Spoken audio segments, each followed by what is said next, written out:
buenos días. Voy a conversar ahora con John Magdaleno, politólogo, magíster en ciencias políticas, especialista en análisis de datos, profesor de la UCAP y la UCB, director de la firma Polity, Estrategia General. ¿Cómo estás? Bien, Carlos, ¿cómo le va? ¿Cómo está esa actividad en materia de las ciencias políticas? Bueno, hay mucha actividad por estos días, muchas cosas que analizar. Por ejemplo, comience.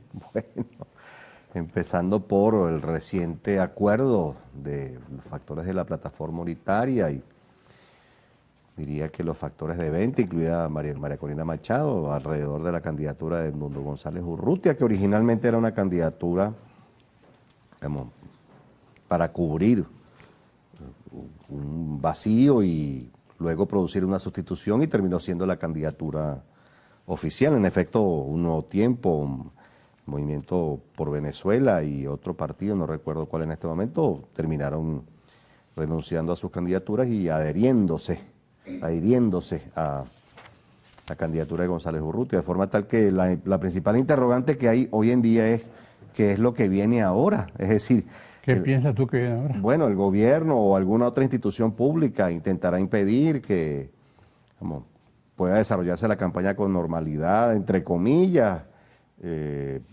¿Por qué pensar así? ¿Ah? ¿Por qué pensar así y no en positivo? Bueno, porque no estamos precisamente, digamos, en una condición democrática en la que se respetan reglas de juego, en la que existe un Estado de Derecho, en la que estamos seguros que va a haber elecciones libres y competitivas, justas, imparciales. No es eso lo que creo que va a ocurrir en Venezuela. Ahora, por tanto, la interrogante es, ¿se movilizaron actores internacionales para intentar impedir que se bloqueara la candidatura de González Urrutia? Y hasta la fecha se permitió su persistencia como candidatura de la oposición.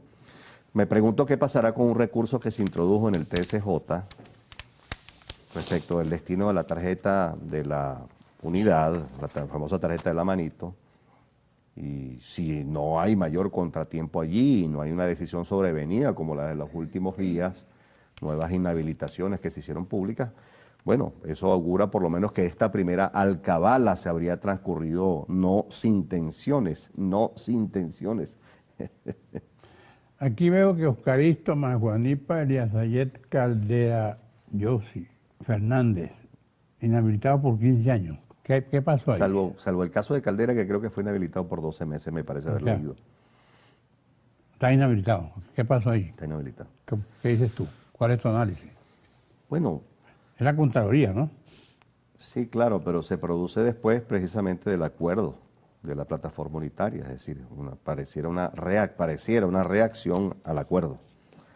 Entonces me pregunto si desde el poder se estará intentando también elevar el costo del lado de la oposición por haber contribuido, por ejemplo, es una primera hipótesis que lanzo, por haber contribuido precisamente a la escogencia de la candidatura de González Urrutia, al respaldo que recibió Primero Justicia, o un sector de Primero Justicia cuando menos, respecto a la candidatura que otorgó, mejor dicho, Primero Justicia, la candidatura de María Corina Machado y a la fórmula que ella estaba proponiendo. Es decir, pareciera más bien una medida con la que se intenta elevar el costo para la oposición.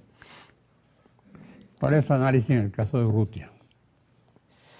Bueno, yo conozco a González Urrutia. Sí, conozco a González Urrutia, no soy un íntimo amigo y no nos hemos frecuentado, pero lo he conocido, digamos, en el pasado lo conocí, lo vi dos, tres, cuatro veces. Me parece un hombre serio, un diplomático experimentado. Tengo buen concepto de él, buen concepto profesional, ha escrito libros interesantes. Me parece un hombre ponderado, que por estos tiempos es importante. Si las estridencias... O sea, escogieron al candidato ideal. Bueno, lo ideal está en la figuración de la mente humana, ¿no? Pero me parece que es lo más próximo a lo que requiere el momento del país. Un hombre que comunique sosiego, que comunique serenidad, un hombre experimentado, un diplomático consumado que puede ayudar precisamente a un proceso de negociación, que, repito, no va a estar exento de presiones, pero bueno, precisamente en virtud de ella se requiere alguien con experiencia, ponderado, sereno, con cierto aplomo. Me parece que González Urrutia calza en ese perfil. ¿Qué conoces tú de González Urrutia en su origen político? ninguno. No tengo mayor detalle. Sé que estuvo vinculado en algún momento con COPEI, es lo que he escuchado, pero no puedo dar certeza de esto. Y sé que en los últimos años había estado vinculado al Instituto Parlamentario Fermín Toro y al mismo tiempo había estado digamos, vinculado profesionalmente a la Mesa de la Unidad Democrática. Es todo lo que puedo saber de los últimos años. O sea, para ti no es un mal candidato. No, para mí no es mal candidato. Es un acertado candidato, un acierto su candidatura. Lo que pasa es que, qué buena la pregunta, porque es que las figuras que conducen transiciones, como podría ser el caso de González Urrutia, si las cosas salen bien, podría, y lo subrayo con un condicional, porque no sabemos cuál es el destino final de esta historia. Las personas que conducen las transiciones no suelen ser, vamos, liderazgos extremadamente populares.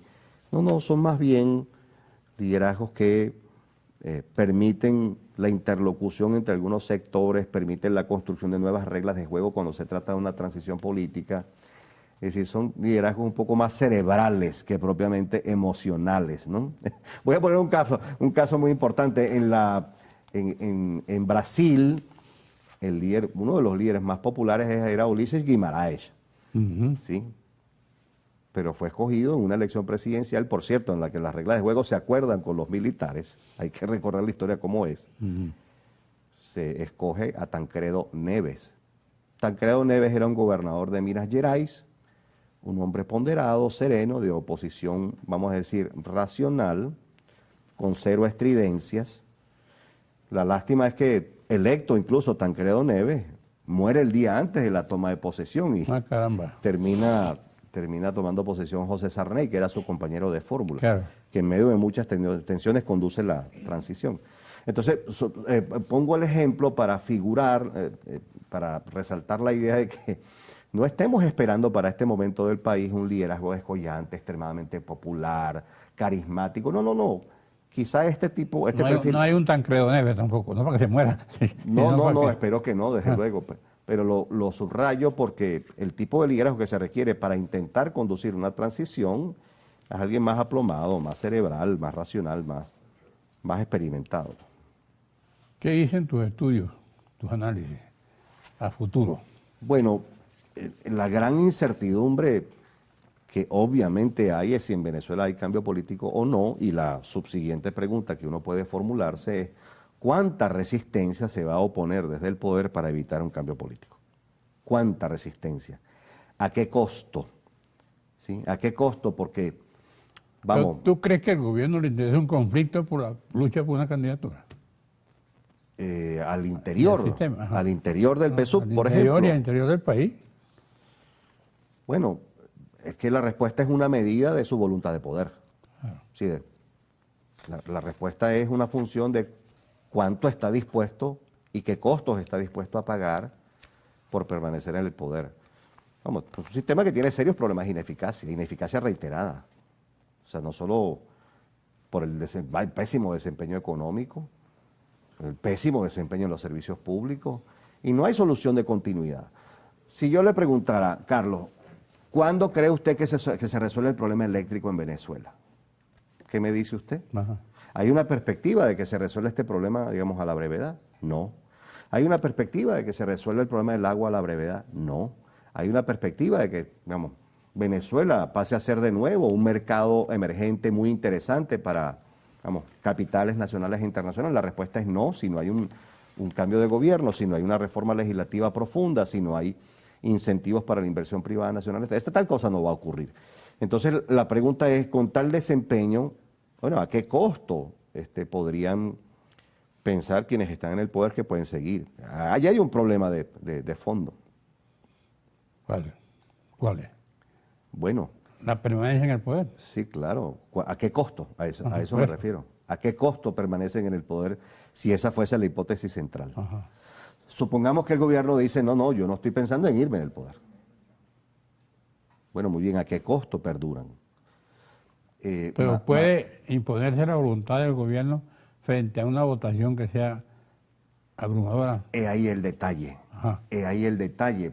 Porque efectivamente, si la población se moviliza masivamente, bueno, puede dificultarle el objetivo a quienes intenten permanecer en el Ahora poder. tú no observas que hay un desgano en la gente, en votar, no votar. No, al contrario, los estudios están diciendo exactamente lo ¿Qué contrario. te dicen los estudios? Que 7 de cada 10 venezolanos está seguro de ir a votar en la presidencial. Ajá. 7 de cada 10.